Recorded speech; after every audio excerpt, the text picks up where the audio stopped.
The freezing water clamped around my entire body like an invisible hand, pulling me down to the bottom of the gorge. My hands flailed, trying to grip a moss-covered rock, only to slide instantly off its slick surface. Just when I thought this would be my final breath, a Bigfoot suddenly grabbed my shoulder and pulled me out of the current. To this day, I still do not know why it chose to save me. Hello, I'm Victor. I'm very happy to join you on this journey into mysterious stories from the deep forests of America. Today's story was compiled, cross-checked, and researched by our editorial team from many different sources, including witness accounts, forums, blogs, archives, and communities interested in Bigfoot or Sasquatch. We cannot confirm completely whether this is a true event or only a legend passed down over many years, so please enjoy the story with an open mind. If you believe there are still things science has not explained, leave the comment "believe." And if you have ever experienced something strange in the forest, do not hesitate to share it. Now, let us begin Daniel Brooks's story. Daniel Brooks, 46 years old, was a bridge and road maintenance engineer in the state of Washington. 2 years earlier, his wife had died in a traffic accident, leaving behind an emptiness that still could not be filled. Daniel still went to work. He still returned to his small house in the suburbs of Port Angeles to care for his 10-year-old son. But life had become only a quiet chain of days passing one after another. Only one habit never changed. On the first weekend of every month, he loaded his fishing rods and camping gear into his pickup truck and drove for hours to Olympic National Forest. It was the place where he and his wife had once fished together, pitched tents, and dreamed about the future. For Daniel, each trip did not merely help him find peace again. It also made him feel as if he could still be near the wife he had lost, even just a little. He had no idea that the early autumn trip that year would change his life forever, because at a remote bend in the river deep in the old forest, an encounter was silently waiting for him.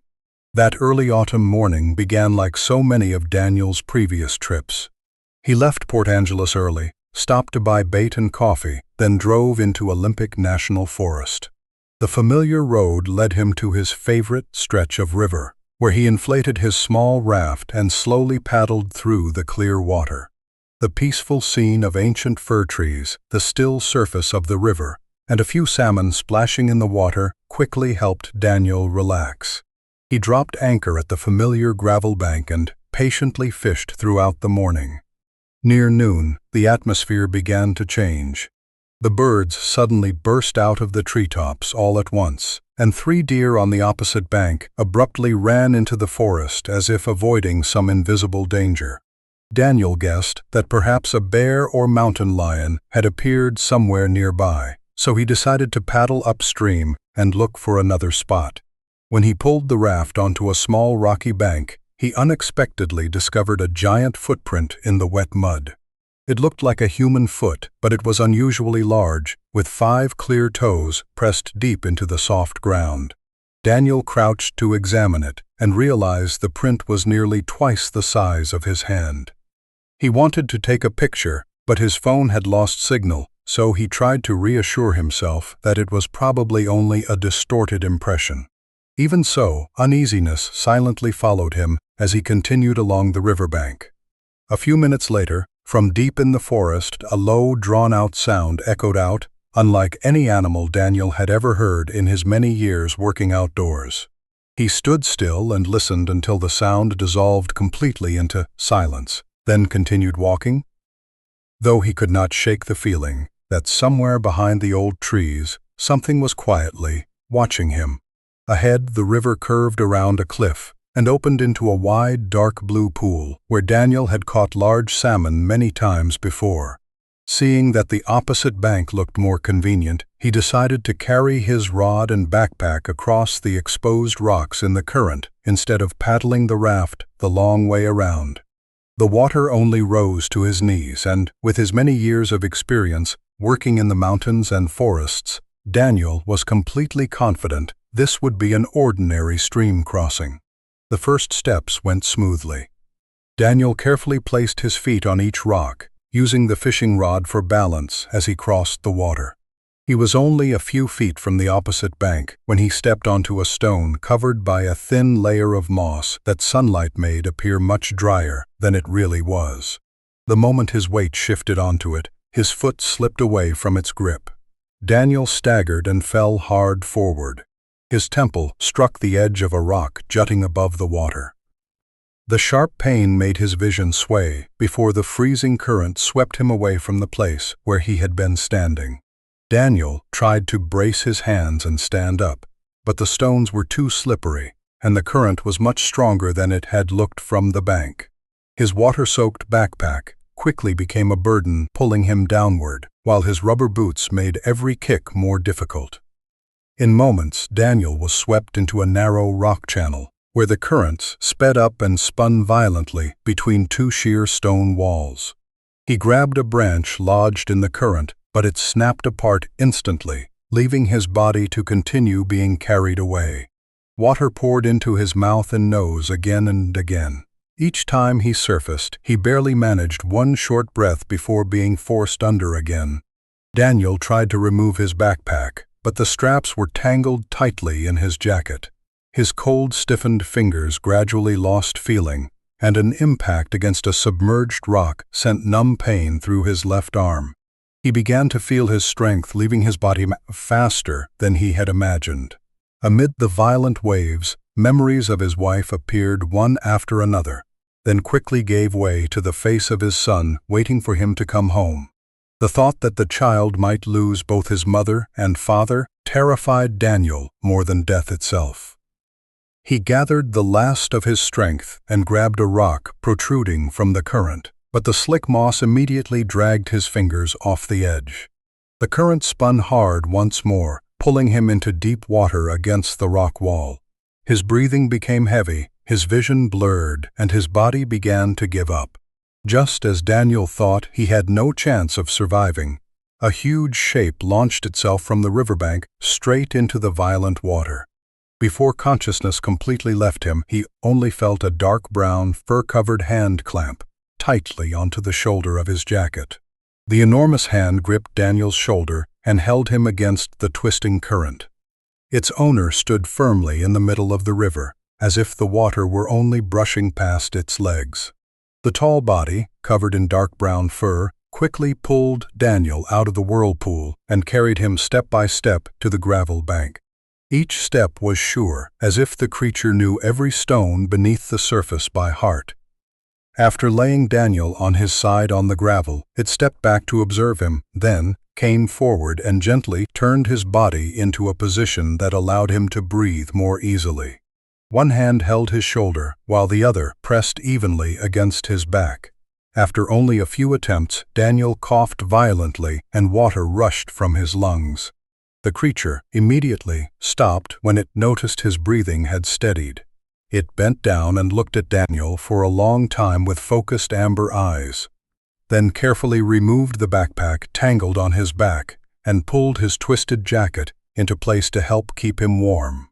After that, it quietly sat on a nearby rock and patiently waited for the strange man to wake up. A few minutes later, Daniel opened his eyes. He pushed himself up on one hand, and the pain in his temple instantly throbbed. When he lifted his head, he went still. Only a little more than 30 feet away, the enormous creature was still sitting on the rock, water clinging to its fur in the sunlight, its amber eyes quietly staring straight at him. Daniel felt his heart pound. He had heard plenty of stories about Bigfoot, but he had always thought they were only legends. Now that creature was clearly present before his eyes. He parted his lips, intending to say thank you, but before he could speak, the Bigfoot slowly stood. It looked at Daniel for a few more seconds, tilted its head slightly, as if confirming he was safe, then turned and walked into the forest. Its massive form quickly blended among the ancient cedar trunks. Before disappearing, it suddenly looked back at Daniel one last time, then silently vanished behind the trees. Daniel sat motionless for a long time, trying to arrange everything that had just happened. When he stood to gather the items that remained, he saw a line of enormous footprints in the damp sand leading straight into the deep forest.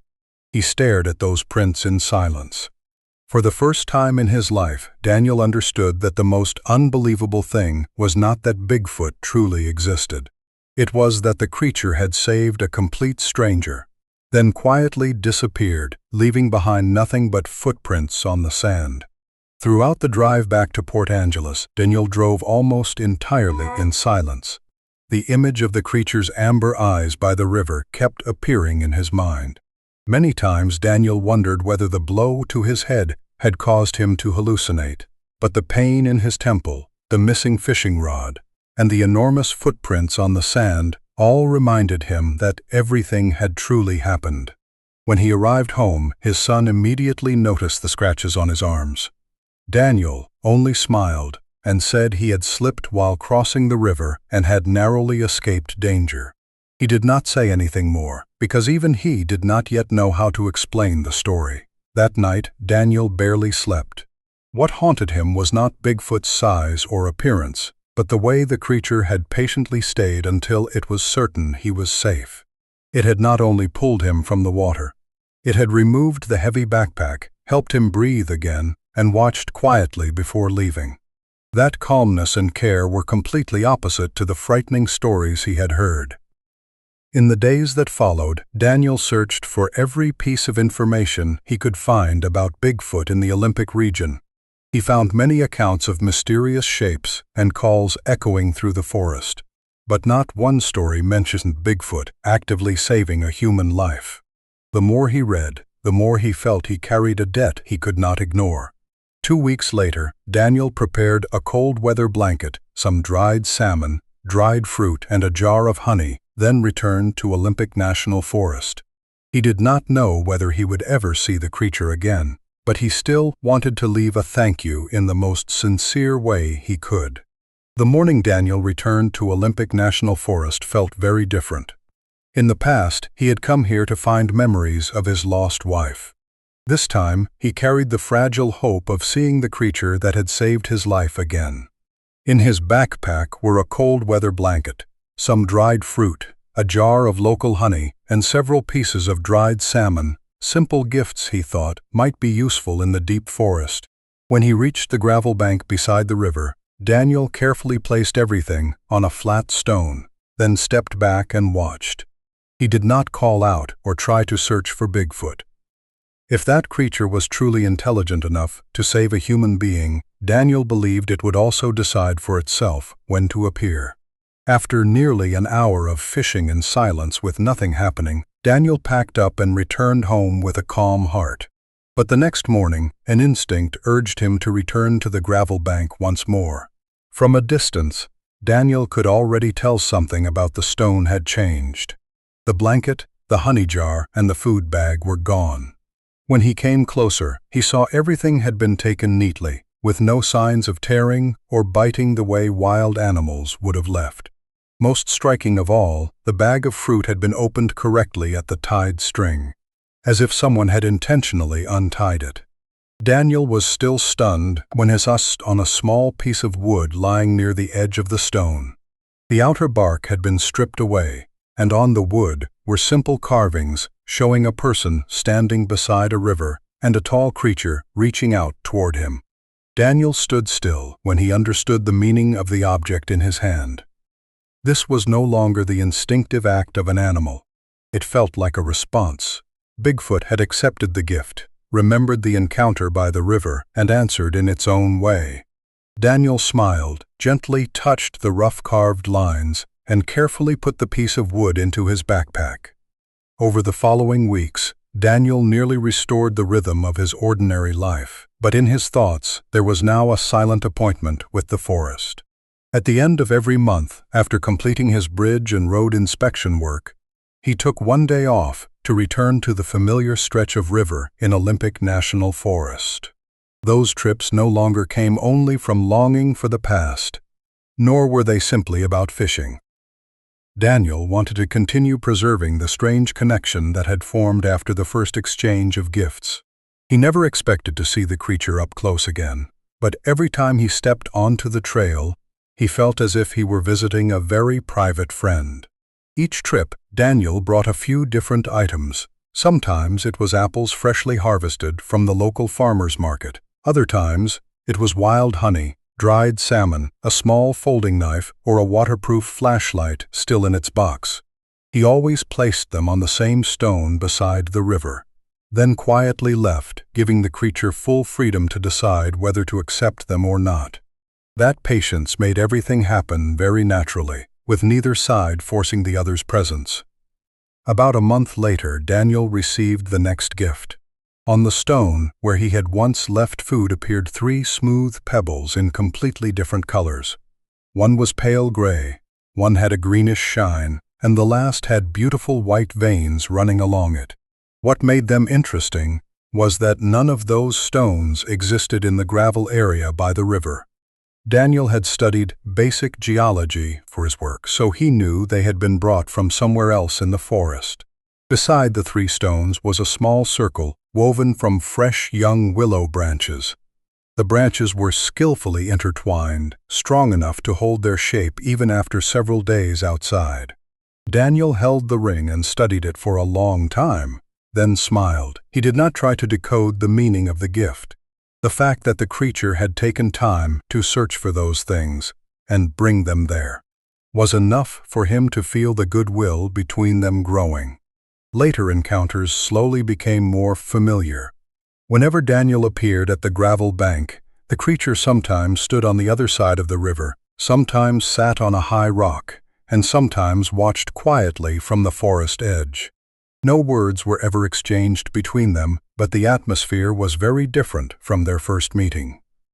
Daniel often brought a thermos of hot coffee. Once, he placed a metal cup on the stone and stepped back. When he returned that afternoon, the cup was still in the same place, but beside it appeared a bundle of young fir branches tied neatly with forest vines. Daniel laughed to himself. He did not know what the bundle meant, but it warmed his heart like receiving a gift from someone familiar. In early November, the weather in the forest began to change noticeably. Long rains made the ground wetter and colder. Daniel still kept his habit of returning to the river on his day off. That morning, the sky was covered in gray clouds, but the forecast had only mentioned light rain, so he did not worry too much. After a few hours of fishing, the wind suddenly strengthened, bringing heavy waves of rain. Daniel hurriedly packed his things and looked around for temporary shelter. That was when he froze. Not far from the place where he usually sat, a small shelter had appeared, built from dry trunks and pine branches. The frame was joined together very firmly, and the top was covered with many thick layers of leaves, so only a little rain dripped through. Daniel stepped inside, touched the joints with his hand, and realized the structure was fairly new. He remembered very clearly that on his previous trip, this spot had been completely empty. The shelter was large enough for one person to sit out the rain and keep a backpack beside him. The arrangement of the branches showed that whoever had made it understood balance and water drainage quite well. Daniel sat under the shelter, quietly watching the white curtain of rain cover the river.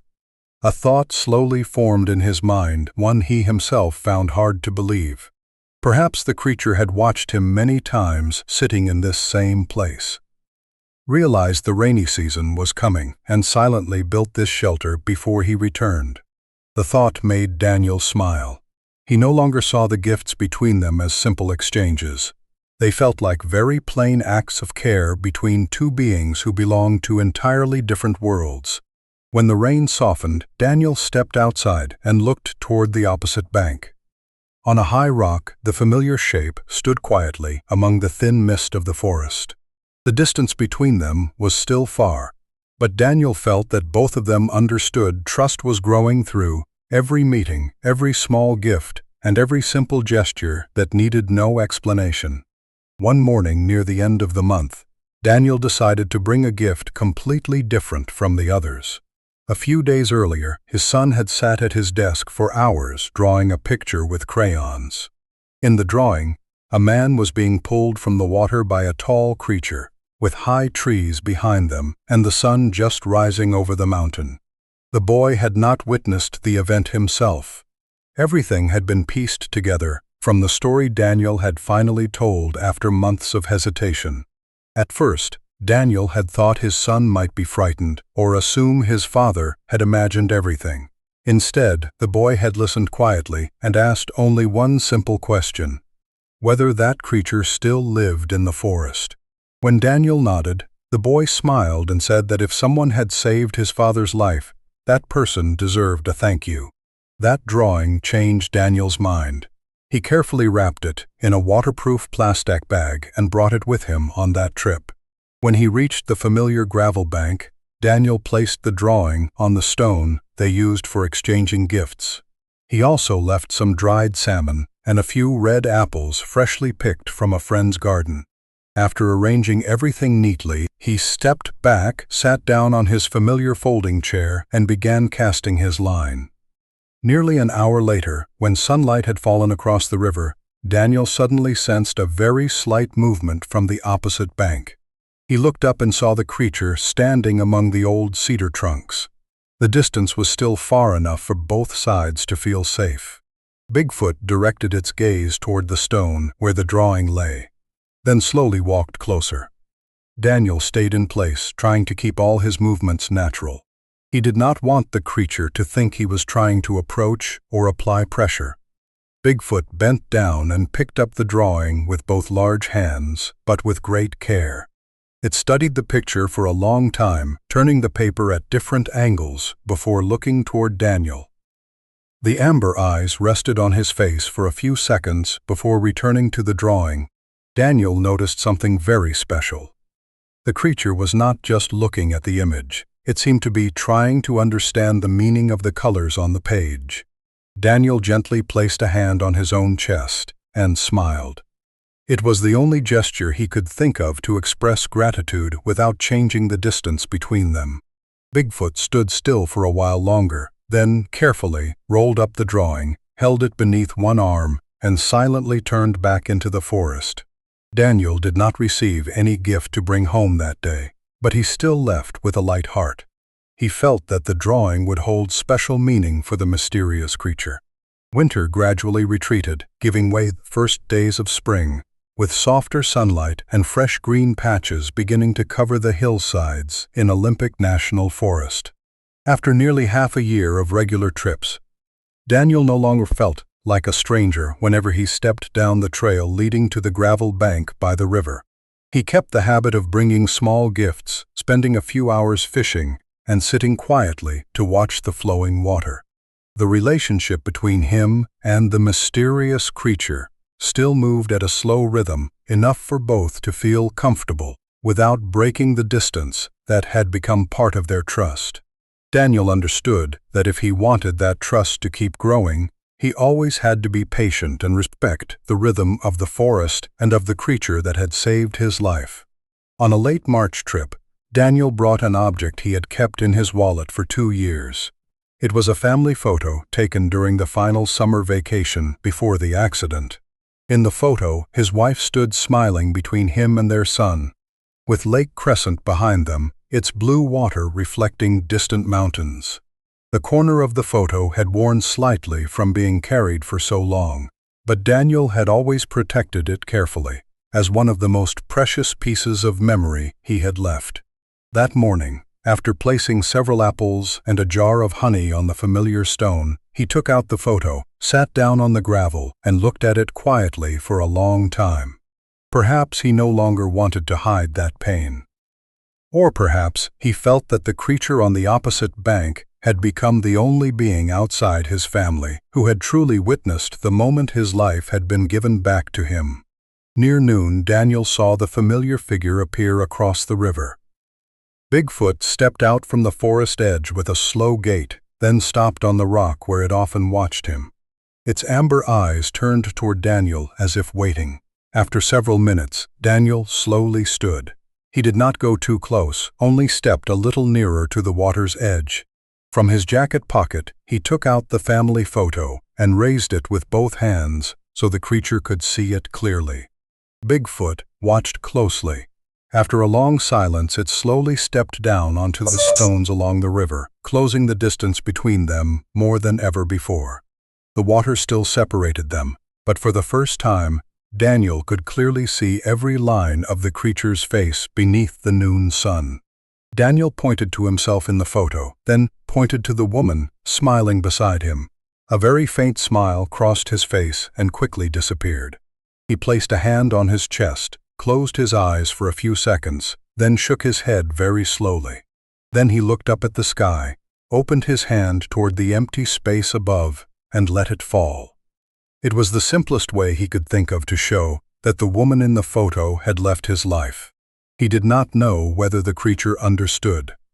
But in that moment, Daniel only wanted to share a part of the truth that had weighed on his heart for 2 years. Bigfoot kept its eyes on the photo for a long time. It did not seem confused or impatient. After observing it for a while, the creature bent down, picked up a dry branch near its foot, and used the end of the branch to draw in the damp sand by the river. Daniel watched each movement closely. First, Bigfoot drew 2 simple figures standing beside each other. One was larger and one was smaller. Then it used the branch to make many diagonal marks, covering the larger figure, while leaving the smaller figure untouched. Next, the creature set the branch down, touched the small figure very lightly with its hand, and looked up at Daniel. Daniel stood frozen. He felt his throat tighten as he gradually understood the meaning of those seemingly simple lines. Bigfoot was telling him about itself. The larger crossed-out figure represented one that had disappeared, while the smaller one remained alone. It was not random, because immediately after finishing the drawing, the creature placed its hand on its own chest and bowed its head slightly. The movement was natural, like someone remembering a loved one who had passed away. Daniel unconsciously tightened his grip on the photo. For the first time since meeting this creature, he no longer saw it as a mysterious individual living in the deep forest. Before him was a being that had also suffered loss, also knew how to preserve memory, and also carried pain that time had not yet erased. The silence between them did not feel awkward. The water moved steadily between the stones. A light wind carried the scent of pine resin across the gravel bank. Daniel and Bigfoot simply looked at each other in a sympathy that needed no additional gesture. That very moment completely changed how Daniel saw the creature that had saved his life. He understood that what connected them had never been only a single rescue in violent water. The invisible thread between them had formed from similar losses, from the emptiness after losing someone deeply loved, and from the desire to continue living for those who remained. After that special meeting by the river, Daniel returned home with a very different feeling. For months, he had thought he and the mysterious creature were only maintaining a simple trust through exchanged gifts. But the drawings in the sand made him realize that something far deeper existed between them. Daniel no longer saw Bigfoot as a mystery that needed to be explained. He began to see it as a being capable of love, memory, and grief after losing family. That change also made his behavior on later trips more natural. He no longer prepared everything with the mindset of someone trying to approach an unknown creature. Instead, it felt as if he were visiting a friend who lived in a different world. Over the following weeks, the distance between them continued to shrink very slowly. Daniel still sat on the familiar gravel bank to fish, and Bigfoot often appeared on the rocks across the river. Some mornings, the creature arrived very early and quietly watched Daniel set up his fishing rod. On other days, Daniel had been sitting for hours before seeing the tall shape step out of the old forest. Neither tried to break the safe distance they had maintained for months. That very patience helped both of them become more comfortable after each meeting. Daniel gradually realized Bigfoot had a very refined ability to observe. Whenever he changed his fishing position, the creature would also choose a different place where it could still see him. If Daniel stood and packed his gear, Bigfoot would also leave the area not long after, as if the two had formed a shared rhythm without needing any appointment. One early spring afternoon, Daniel brought an old notebook and several pencils. While resting by the river, he had the idea to try communicating through images instead of only gestures. He drew a sun, the river, his pickup truck, and himself holding a fishing rod. Then Daniel raised the notebook toward Bigfoot. The creature looked at it for a long time and tilted its head slightly. A while later, it bent down, picked up a branch, and began drawing in the sand on the opposite bank. Daniel watched every movement closely. Bigfoot drew the curving river almost exactly as Daniel had shown on the paper, then added several large tree trunks and a small human figure standing near the water's edge. Finally, the creature used the end of the branch to point at the human figure, then pointed toward Daniel. Daniel smiled and nodded in confirmation. It was the first time they had shared information without using language. After that day, their meetings began to include more of these special conversations. Daniel often brought his notebook, while Bigfoot continued using branches and damp earth as a natural board. Once, Daniel drew a very large salmon and pointed down at the river. Bigfoot looked at the drawing, released a very short, deep sound in its throat, then turned and pointed upstream, before drawing many fish gathered at another bend in the river. Curious, Daniel followed the direction the creature suggested. Sure enough, only a few hundred feet away, he found a deep pool filled with salmon. Never before had Daniel caught so many fish in one morning. When he returned to the gravel bank, he placed a large salmon on the familiar stone and nodded lightly toward Bigfoot as a thank you. The creature looked at the gift and nodded back. It was such a small gesture, but it made Daniel laugh aloud. Through repeated observation, Daniel also discovered that Bigfoot understood human actions quite well. Once, he accidentally dropped one glove near the water's edge without noticing. When he was preparing to leave, he realized he had lost it. While he was still bending down to search, Bigfoot stepped out from the forest, holding the very glove that had been blown into a bush by the wind. The creature placed the glove on the stone and stepped back. Daniel slowly approached, picked it up, and placed his hand on his chest the way he always did to show gratitude. Bigfoot watched the gesture, then unexpectedly copied it. It also placed one large, fur-covered hand over its chest for several seconds. That moment made Daniel feel as if they had found a shared sign for respect. Each meeting helped Daniel understand more clearly that the intelligence of this creature did not lie in its ability to imitate humans, but in its ability to observe, remember, learn, and choose the right way to respond in each situation.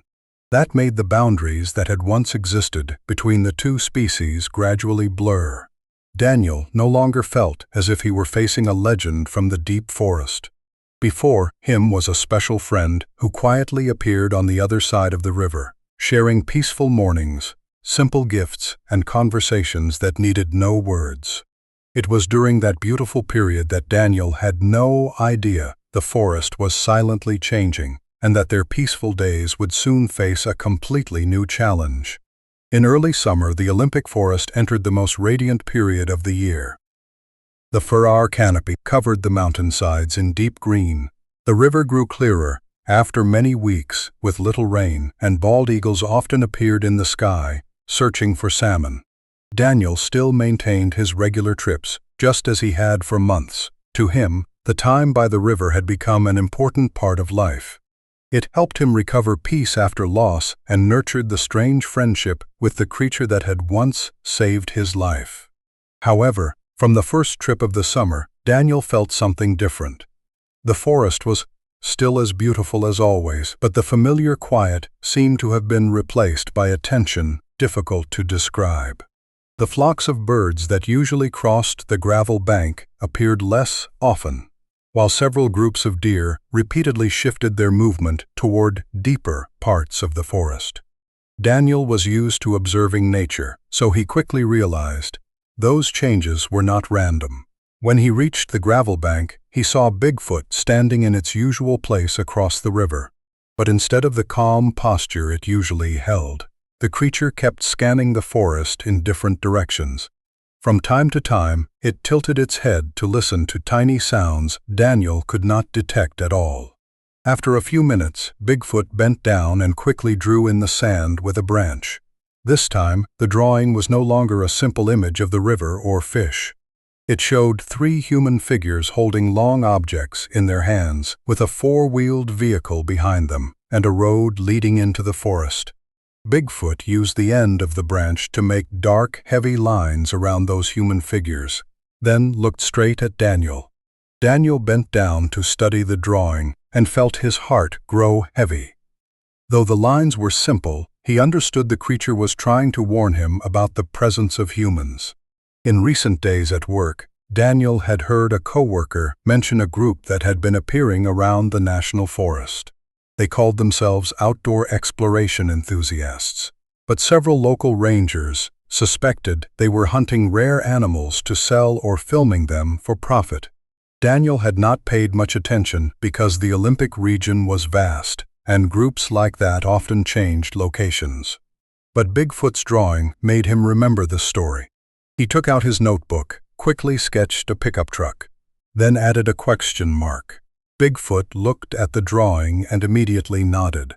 Then the creature used the branch to draw many small circles connected together and leading deeper into the forest, then pointed toward the northeast.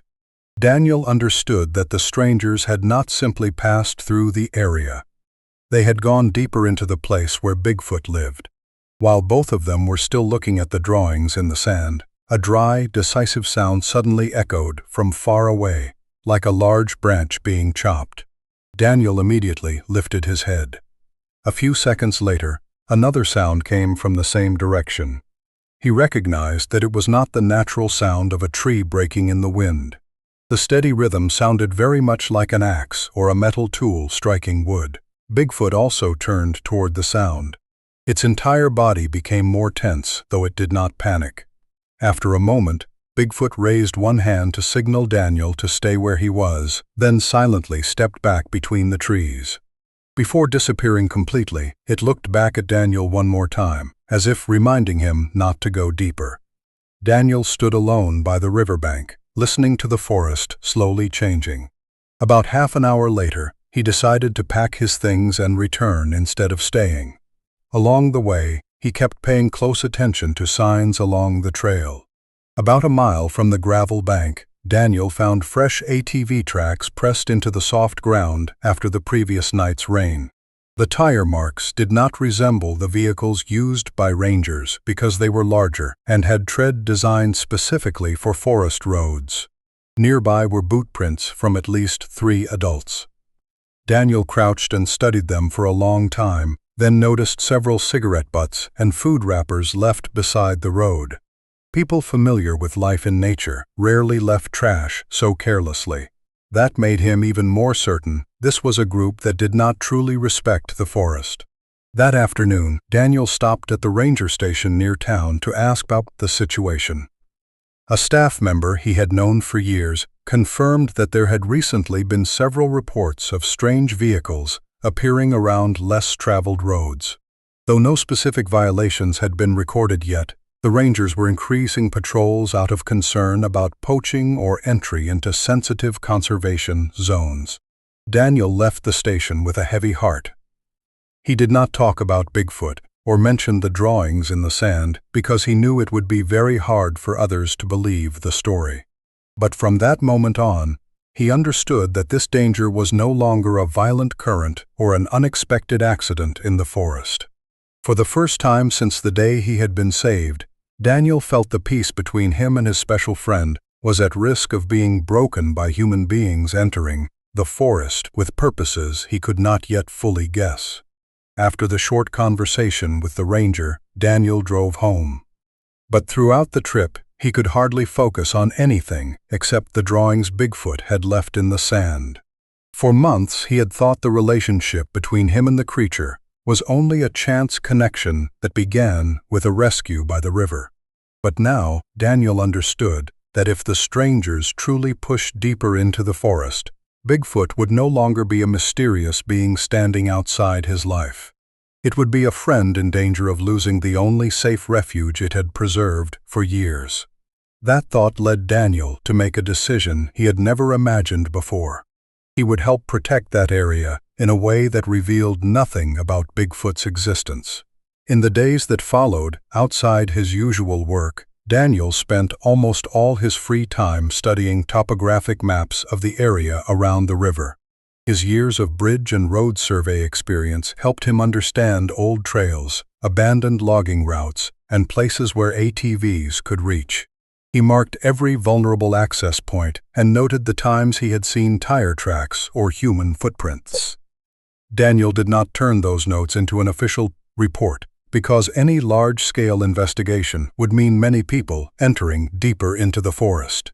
What he wanted was only to help the rangers increase patrols at the forest entry points, enough to stop curious groups from going too far without disturbing the inner habitat. 1 week later, Daniel returned to the familiar gravel bank. From the moment he stepped onto the trail, he noticed tiny changes. Several branches that had been broken during the previous trip had been pulled neatly to the sides. The large footprints in the soft ground were also less visible, as if Bigfoot had deliberately avoided leaving traces near areas where humans passed. When Daniel reached the riverbank, the creature was already standing across the water. Its amber eyes were calm as always, but carried sharper attention than before. Daniel set down his backpack, took out his notebook, and drew a ranger checkpoint, several patrol vehicles, and arrows pointing out of the forest. Then he pointed to himself and nodded very slowly. Bigfoot studied every line. After several minutes of silence, the creature bent down, picked up a branch, and continued drawing in the sand.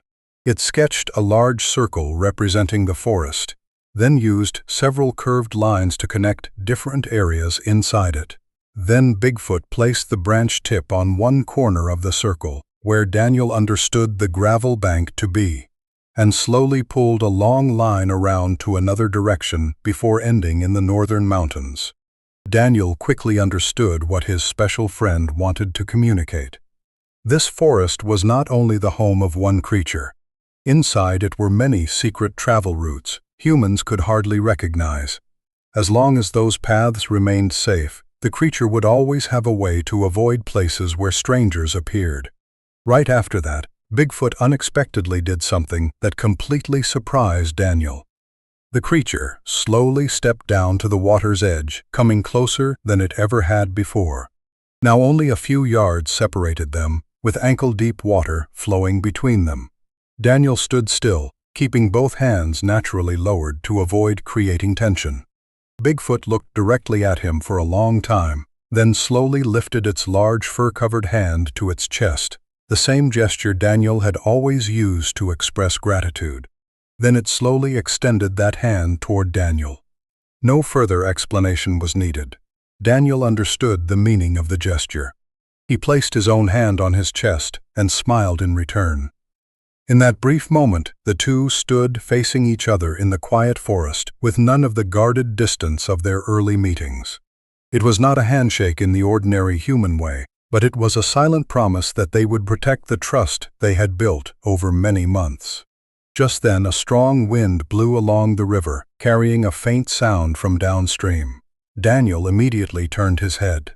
Though the distance was still far, he recognized the sound of ATV engines echoing between the cliffs. Bigfoot heard it almost at the same time. The creature's eyes instantly turned toward the eastern forest, where the engine noise was growing louder by the minute. It did not appear panicked, but its whole body became sharply focused. Daniel looked in that direction and tightened his grip on his backpack strap. His instinct told him the strangers had returned sooner than expected. This time, they were no longer merely passing through.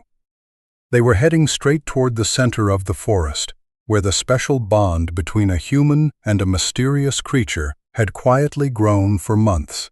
From that moment on, Daniel understood that the peaceful days were over, and he would have to make choices more difficult than anything he had faced before. The next morning, Daniel woke earlier than usual. The sound of the ATV echoing through the forest the day before still circled in his thoughts, making it almost impossible to sleep through the night. After a simple breakfast with his son, he prepared his familiar backpack, but this time there were no gifts and no fishing rod inside. Instead, he packed binoculars, a topographic map, a handheld radio, water, a first aid kit, and the old GPS device he had used for field surveys many years earlier. Daniel understood very well that the area was large enough for a group of people to disappear into the forest for hours without leaving obvious traces. That was why he wanted to confirm with his own eyes what was happening before deciding the next step. When the pickup turned onto the dirt road leading into the forest, Daniel noticed more fresh tire tracks than before. They were still deeply printed in the damp ground, meaning they had appeared not long ago. That made his instincts feel even heavier. Daniel walked along the familiar trail but deliberately stopped many times to observe. His fieldwork experience helped him notice details others would easily overlook. A green fern frond crushed underfoot, pieces of orange marking tape tied to branches, and rows of boot prints heading northeast all showed that a group of people had gone fairly deep into the area. The farther he went, the more signs he found. An energy drink can lay beside a tree root, a frozen food wrapper had been left by a creek, and fresh cuts marked several low bushes. No one who regularly entered the forest for work or recreation would behave so carelessly. Daniel picked up each piece of trash and put it into a bag, feeling disappointment rising in him more than anger. This forest had nourished countless living beings across generations, yet a few careless humans were enough to alter the peace that had existed for so long. When he was about half a mile from the gravel bank, Daniel suddenly heard voices through the trees. He immediately switched off his radio, slowed his steps, and found a large fir trunk from which to observe. Through a gap between fern bushes, Daniel saw 4 men standing around a specialized ATV. The back of the vehicle was loaded with equipment, from large lens cameras, drones, spare batteries, and black plastic cases. One man was spreading a paper map across the hood, repeatedly pointing toward the river, while another held a satellite GPS unit and wrote something in a notebook. Daniel could not hear the entire conversation because of the distance, but he caught a few phrases: footprints, observation point, and tonight. Those few words were enough for him to understand that this group's purpose was not simple camping. Daniel kept watching for nearly 10 more minutes. One member of the group opened a plastic case in the back of the vehicle. Inside were not tents or food as Daniel had expected, but many infrared cameras, motion sensors, cables, and metal frames that could mount devices to tree trunks.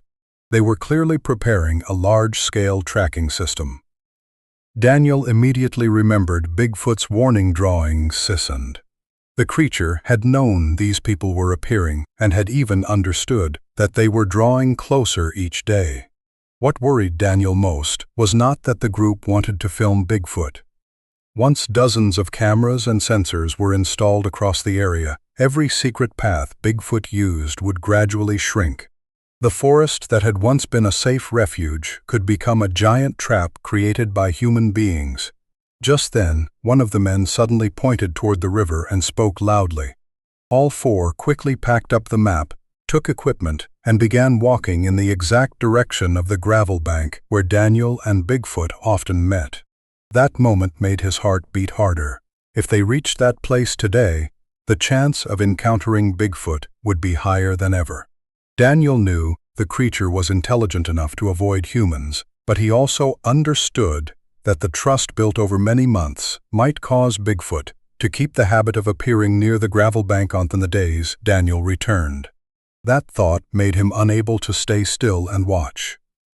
Daniel backed away from his hiding place, quickly opened the topographic map, and identified a looping route running parallel to the stream. It was an old path once used by loggers many years earlier, nearly half a mile shorter than the main route. If he moved fast enough, he could reach the gravel bank before the group. Daniel folded the map, tightened his backpack straps, and hurried through the forest. Dry leaves crackled under his feet, mixing with his quickening heartbeat.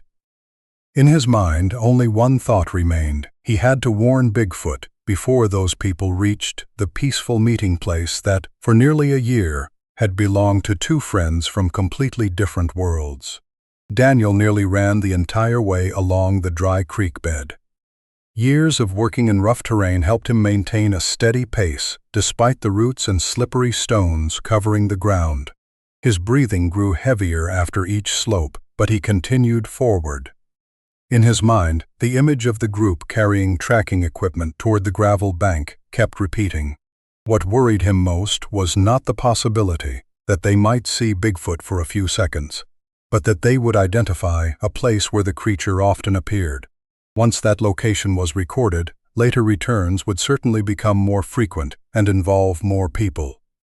Daniel understood very well how sensational stories could quickly turn a quiet corner of forest into a destination for countless curious strangers.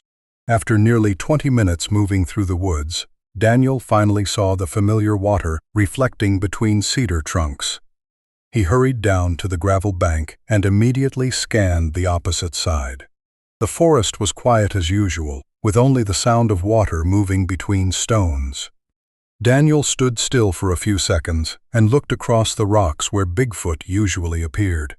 At first he saw nothing, but after only a few moments, from behind an ancient tree trunk, the familiar tall figure slowly stepped out.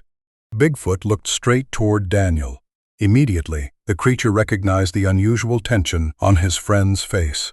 Daniel quickly opened his notebook and drew 4 human figures, an ATV and many small squares representing cameras, hanging from tree trunks. Then he repeatedly pointed toward the southern trail and shook his head several times. To make it clearer, Daniel used a branch to mark many footprints leading straight to the gravel bank and circled the area where they stood. Bigfoot studied each drawing carefully. Within minutes, its amber eyes changed. The creature no longer looked toward Daniel, but toward the southern forest, where the strangers were approaching. Bigfoot bent down and used one fingertip to draw a much simpler but very clear map in the sand. It made 3 curved lines representing small streams, then connected them to a narrow canyon deep to the north. Finally, it wiped away every drawing in the gravel bank area and looked at Daniel. Through only a few short movements, Daniel understood what Bigfoot meant. It would no longer appear here. All movement routes would shift to another area humans did not know. At that moment, from far away came the sound of a vehicle door slamming, followed by voices calling to one another through the trees. Daniel looked toward the trail. The distance was still far, but enough for him to know the group had begun entering the river area. He turned to Bigfoot and gently raised his hand to his chest in their familiar gesture. Bigfoot looked at him for a few seconds, then also placed its large hand over its chest. But this time the creature did not leave immediately. It took one more step toward the water's edge, bent down, picked up a small stone, and gently placed it on the rock where Daniel usually left gifts. Then Bigfoot touched the stone once with the tip of its finger, as if marking something, before quietly turning back into the forest. Daniel had no time to think about the meaning of the action, because the sounds behind him were becoming clearer. He quickly erased the drawings in the sand, used his foot to smooth every trace around the stone, and opened the old fishing rod case he always carried to make it look as though he were simply spending a day fishing. Only a few minutes later, the 4 men appeared at the head of the gravel bank. One of them waved to Daniel in a friendly way and asked whether he had seen anything unusual in the area. Daniel smiled calmly and replied that he had only arrived recently and had spent most of his time watching the water for salmon. He even pointed downstream, saying many fishing birds had been circling there that morning, so perhaps the fish were gathering in that direction. Daniel's answer shifted the group's attention. They spoke among themselves for a few minutes, then decided to follow the river downstream instead of staying at the gravel bank. Daniel remained seated, pretending to adjust his line while quietly watching each man from the corner of his eye. Only when the last figure disappeared behind the trees did he release a soft breath. Sweat had soaked the back of his shirt, though he had not even noticed. Almost an hour later, Daniel packed his things and prepared to leave. Before stepping away from the gravel bank, he bent down and picked up the stone Bigfoot had left. It was a smooth gray stone, completely ordinary at first glance. but on one side, a very faint curved line had been carved, resembling the river both of them often drew when they communicated. Daniel squeezed the stone lightly in his palm and smiled. He understood it was not merely a gift. It was a message that his friend in the forest was safe, and also a sign that from today onward, their familiar meeting place would remain only a beautiful memory, preserved to protect the peace of the entire forest. After the day the strangers left the gravel bank, Daniel still could not feel at ease. He understood that misleading them was only temporary. People who had spent so much time and money preparing equipment would not easily give up after one trip. For several days in a row, Daniel stopped by the area after work, not to look for Bigfoot, but to observe traces of humans. The ATVs still appeared on several forest road sections, but less often than before. What caught Daniel's attention was that more and more infrared camera had been tied to trees near the main trails. They were disguised quite cleverly with bark and dry leaves, enough that passers-by would have trouble noticing them. Daniel did not remove the cameras because he knew that would violate the law. Instead, he recorded the position of each one with his GPS and marked them on his personal map. A few days later, Daniel brought those notes to an old friend who worked as a ranger in the area. He did not mention Bigfoot or any mysterious creature. Daniel only explained that a group had recently installed recording devices without authorization in a sensitive habitat area, while also leaving trash and moving outside permitted routes. That information was entirely true and enough to give the rangers a basis to check. Daniel's friend listened carefully and nodded. He said the unit had also recently received similar reports from hikers and conservation workers. 2 days later, patrol plans were adjusted. The routes leading into the riverside area were checked more often, and new warning signs about sensitive ecological zones were placed near the main entrances. Daniel knew those changes would not solve everything, but at least they made deep intrusion into the forest much more difficult. About 2 weeks later, Daniel returned to the forest on a cloudy morning. He did not go to the old gravel bank. Instead, he followed the loop route Bigfoot had drawn in the sand months earlier. The route was longer but far quieter. After nearly an hour of walking, Daniel saw a small clearing among old cedar trunks. On a flat rock near the creek lay a familiar object. It was a willow branch ring carefully woven, just like the gift Bigfoot had left many months before. Inside the ring sat a gray stone carved with the curved line representing the river. Daniel smiled softly. He understood that the creature had deliberately shown him a new meeting place. Daniel sat down several steps from the rock and waited patiently. Nearly half an hour later, a very slight movement appeared between the trees ahead. Bigfoot stepped out calmly. Its amber eyes rested on Daniel's face for a long time before dropping to the branch ring. Daniel took a small waterproof wooden box from his backpack. Inside were seeds from several native tree species that he had obtained from a forest restoration center after a wildfire the previous year. He opened the lid, placed the box on the stone, and stepped back. Bigfoot approached, bent down, and examined each small compartment. The creature lifted one seed with the tip of its finger, turned it slightly under the light, and looked at Daniel with curiosity. Daniel opened his notebook and quickly drew a young tree growing from the ground, then pointed to the seed. Next, he drew large trees surrounding a river. Bigfoot looked very closely. After a while, the creature bent down to the soft earth near the creek, dug a small hole with its finger, and gently placed the seed inside. It covered the seed carefully, pressed the soil lightly with its palm, and looked up at Daniel. The action was simple, but it moved Daniel deeply. He did not know whether Bigfoot fully understood the meaning of planting or was simply following what he had just shown. Either way, the moment they both cared for a tiny seed in the middle of the forest, felt as though they were contributing together to protect this place. In the many months that followed, Daniel continued returning to the new area at a moderate pace. He noticed that the traces of the stranger group gradually disappeared. The cameras once installed near the main trails had all been removed by rangers for violating regulations. More frequent patrols also meant ATVs no longer appeared deep in the forest as before.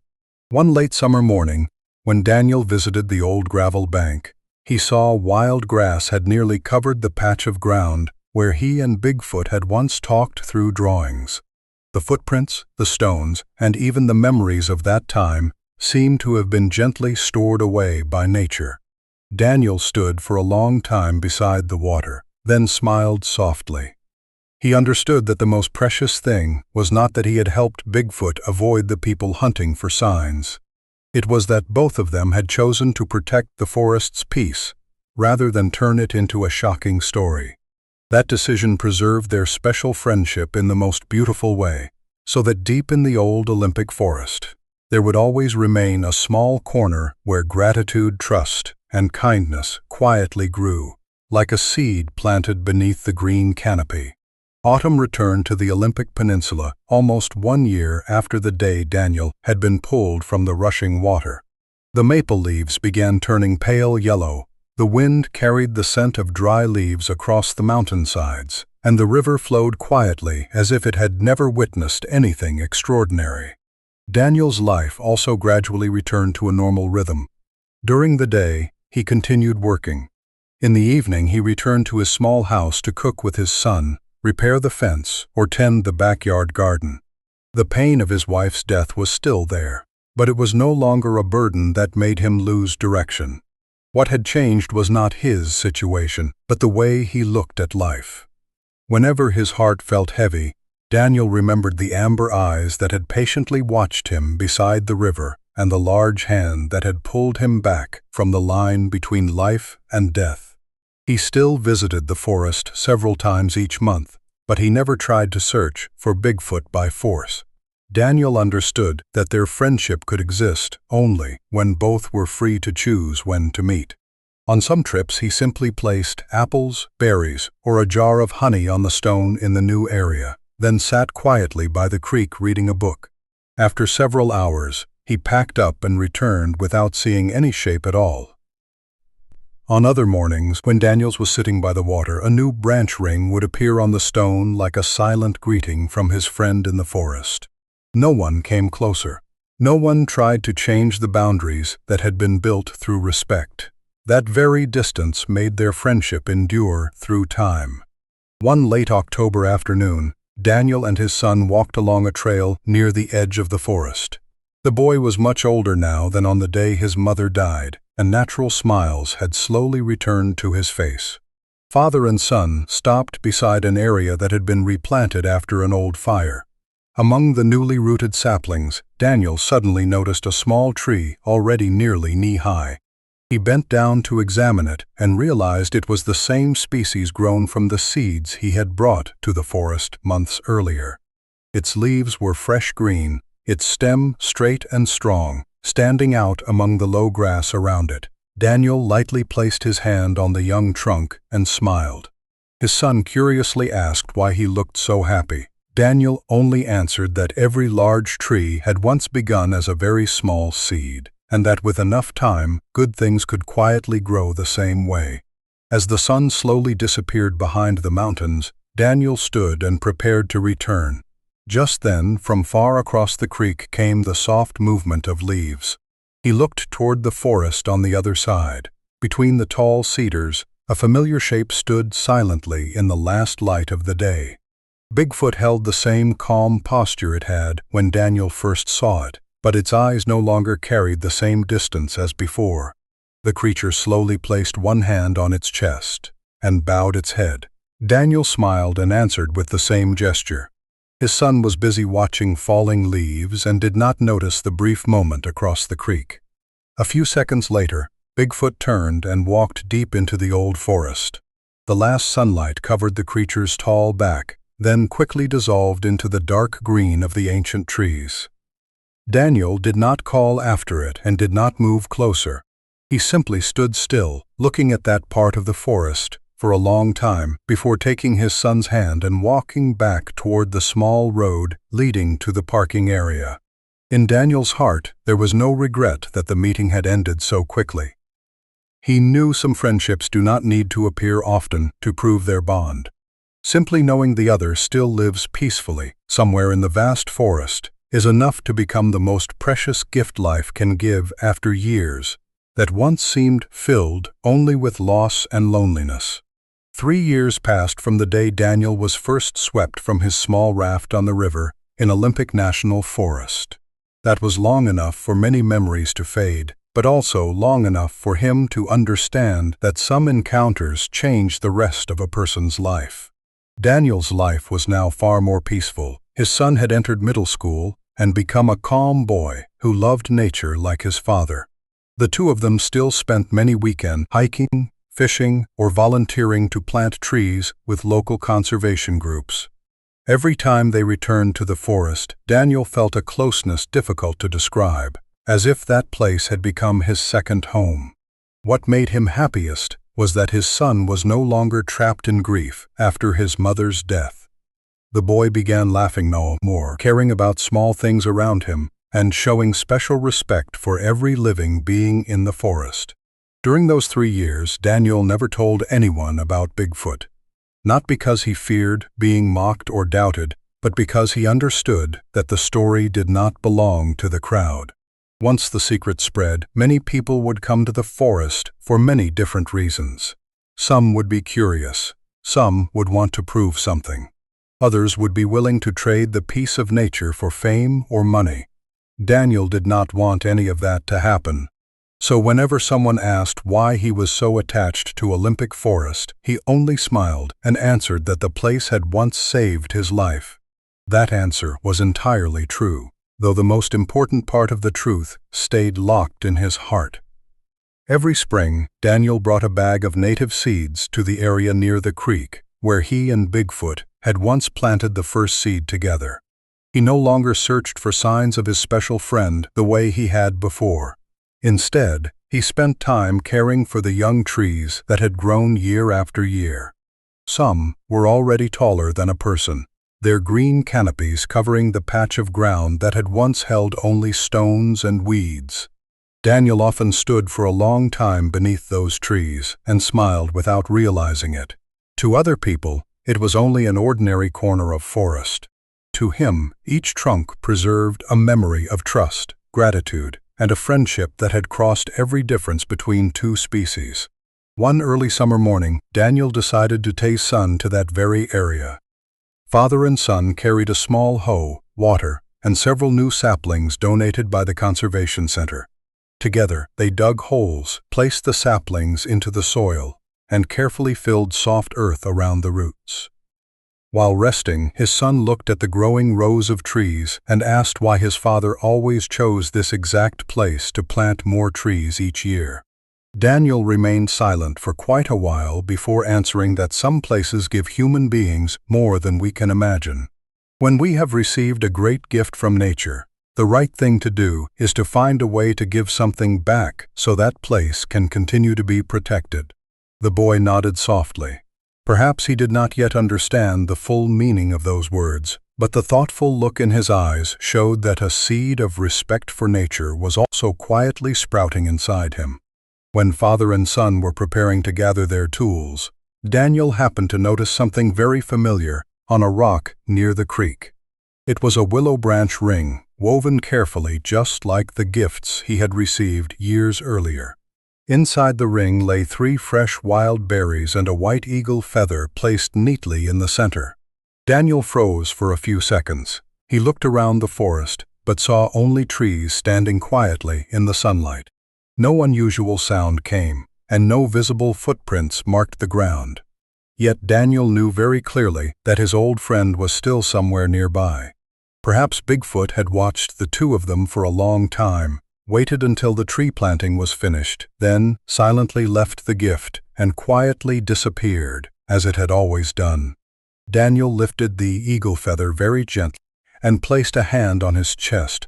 He did not look toward any specific place, but across the whole forest before him, sending a thank you to the invisible friend. A light wind passed through, making the trees tremble softly and carrying the familiar scent of pine resin. In that moment, Daniel suddenly realized he no longer expected any more miraculous encounters. Simply knowing that somewhere in this wide forest there still existed a creature that had once saved his life, still lived peacefully beneath the trees, and still remembered the friendship from years ago was enough to make his life feel far more complete.